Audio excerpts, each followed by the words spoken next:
Here's the next question, number 8. In the following circuit, the input voltage Vin is 100 sine of 100 pi t.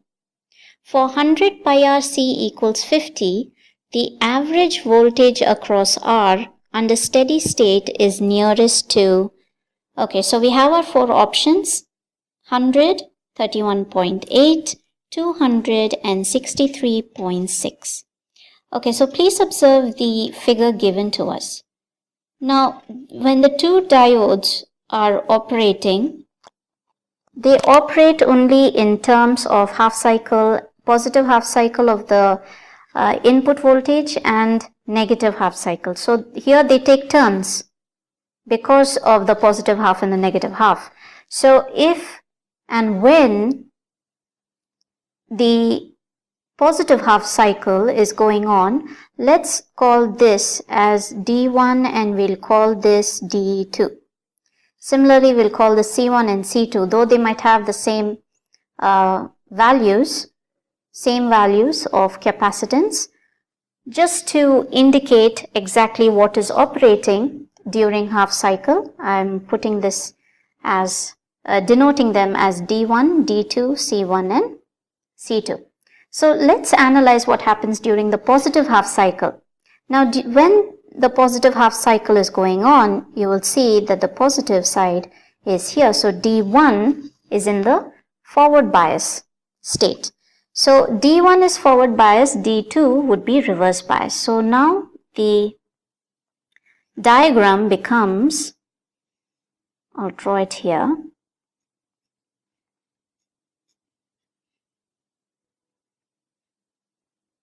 This would be open. I'll bring it down here a little bit. Okay. So this is our R. C1, C2, we have our input here. Okay, so this is open because D2 is in the reverse bias, and this is closed because D1 is in its forward bias, plus, minus. So now you will see that Vin, the voltage here Vin, appears across C1, okay, and then this gets divided to C1 and R. C2 is left out, okay. So this is during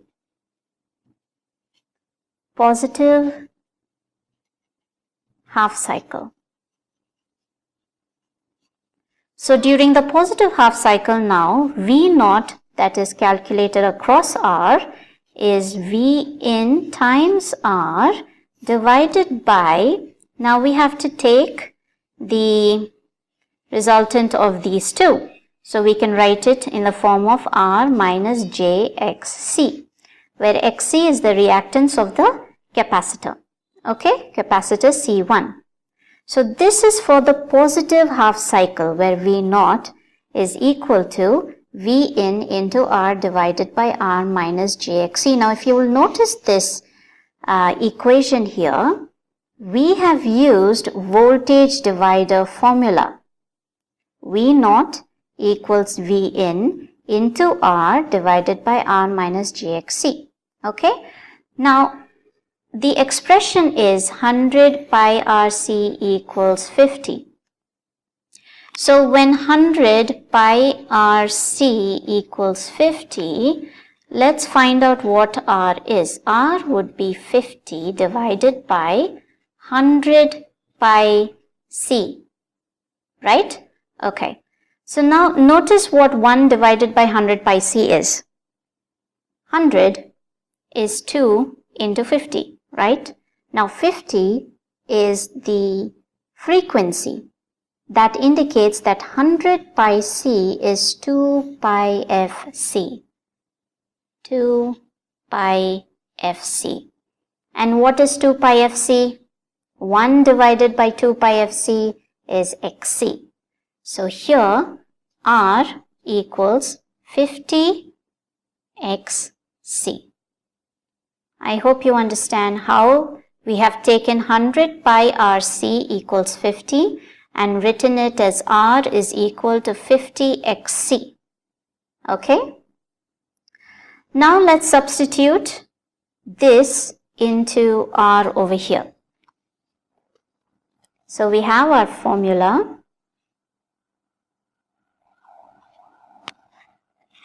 V naught is equal to V in into R divided by R minus JXC. Okay, so this would be V in into R. So R now we have figured out that it is 50XC divided by 50XC minus JXC.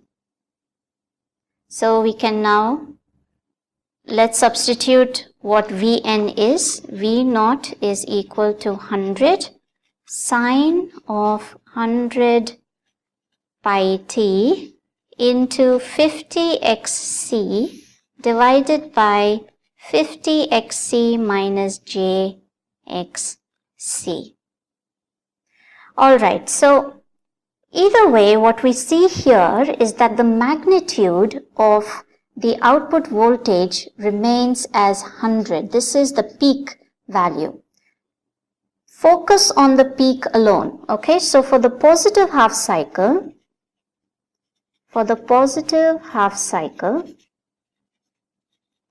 the peak value is mod 100. Okay, mod 100. So our peak value is 100 here. Please make note of that.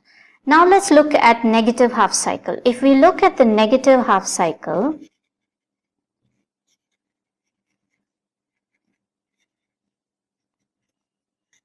V naught of peak. Okay, take a look at what happens here in the negative half cycle. Now in the negative half cycle, D2 becomes forward biased and the input voltage is seen across C2, across the capacitance C2, and then this is split between C2 and R. So in a very similar manner, if the positive half cycle V naught is the magnitude or the peak value of 100, then for the negative half cycle we would get the magnitude as mod of minus 100. So totally V naught would be equal to the sum of both mod of 100 plus mod of minus 100, which comes to 200 volts. I hope that makes sense. So here the answer is 200 volts. So that's option C.